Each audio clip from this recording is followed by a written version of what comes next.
Did you get the red dress I sent you? This is too weird, just talking to a camera. Do you want me to wear it?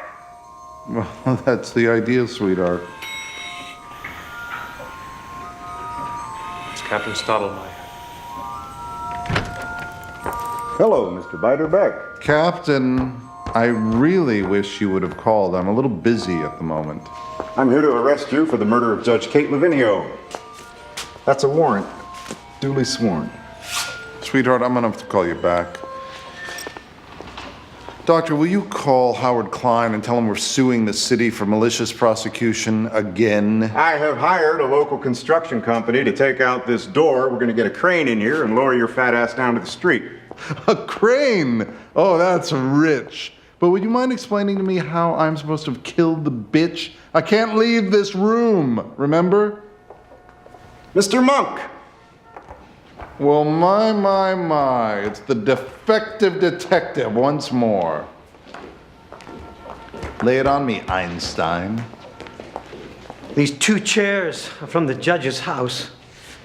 The killer stood on one of them when he turned off the smoke alarm. A girl in the neighborhood saw, quote, a very, very fat man standing on it. But there's something funny about the chair. It's not broken.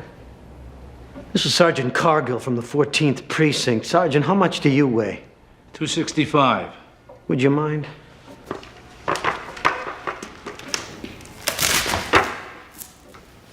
So how could a very, very fat man have stood on it?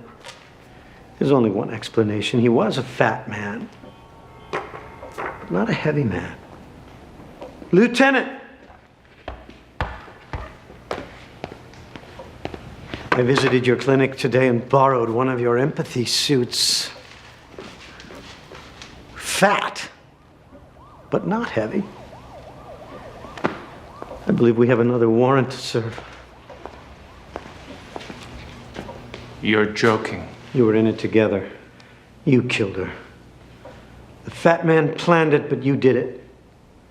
It was brilliant.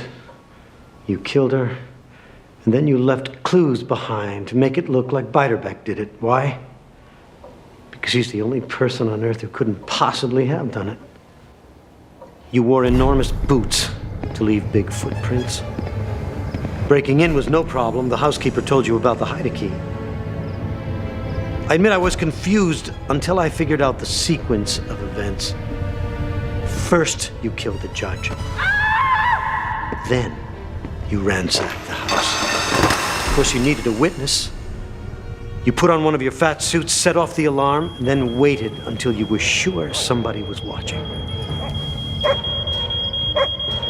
And finally, you called 911. And you're great with voices, Doc. We've all heard you. It's right downstairs. Biderbeck even supplied you with videotapes of the judge so you could practice. This is insane.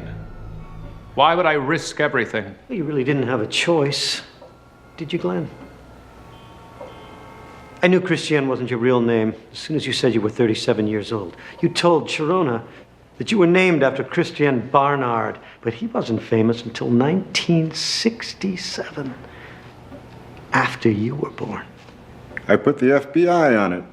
They were looking for you. Your real name is Glenn Q. Sindel. You killed a child 5 years ago. Accident. You were operating on her so doped up you couldn't see straight. Accident. Convicted of manslaughter and reckless endangerment, you were looking at 15 years minimum. You jumped bail before sentencing, and then you disappeared. Until now. And somehow, Biderbeck learned your secret, and from that moment on, he owned you. Didn't he?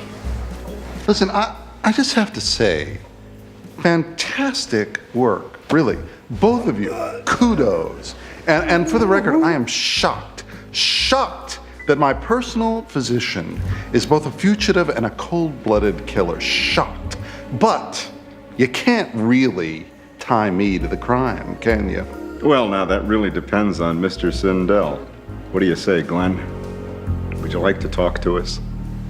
It will be my pleasure. I'm looking forward to testifying against you. Maybe once and for all I can redeem myself for everything I've done. All the pain I've caused. I detest you Do you? with every fiber of my being. Beiderbecke, you're an abomination. An odious, gluttonous, putrid freak of nature. Wow, it's been a long time since anyone's called me that. Listen, by the time my lawyers are through with you, you're not gonna know which end is up. There's not a prison in the country that can hold me. There are very few shopping malls that can hold you. But nonetheless, we're gonna give it a try.